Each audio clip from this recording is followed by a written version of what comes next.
തിരുവനന്തപുരം പേട്ടയിൽ കുട്ടിയെ തട്ടിക്കൊണ്ടുപോയ സംഭവത്തിൽ പ്രതിക്കായി കസ്റ്റഡി അപേക്ഷ നൽകി പോലീസ്. ഒരാഴ്ചത്തേക്കാണ് അപേക്ഷ നൽകിയിരിക്കുന്നത്. അപേക്ഷ കോടതി നാളെ പരിഗണിക്കും.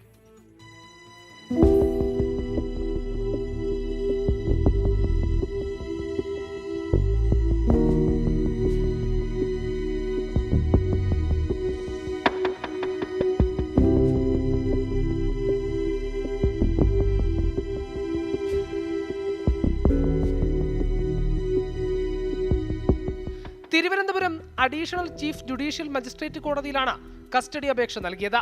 ഒരാഴ്ചത്തേക്ക് പ്രതി ഹസൻകുട്ടിയെ കസ്റ്റഡിയിൽ ലഭിക്കണമെന്നാണ് അപേക്ഷ. കോടതി അപേക്ഷ നാളെ പരിഗണിക്കും.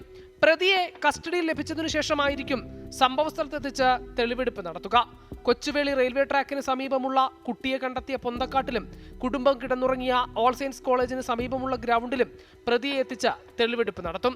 കൂടാതെ ഇയാളുടെ മൊഴിയനുസരിച്ച് പ്രതി സഞ്ചരിച്ച കൊല്ലം, വർക്കല എന്നിവിടങ്ങളിലും തെളിവെടുപ്പുണ്ടാകും.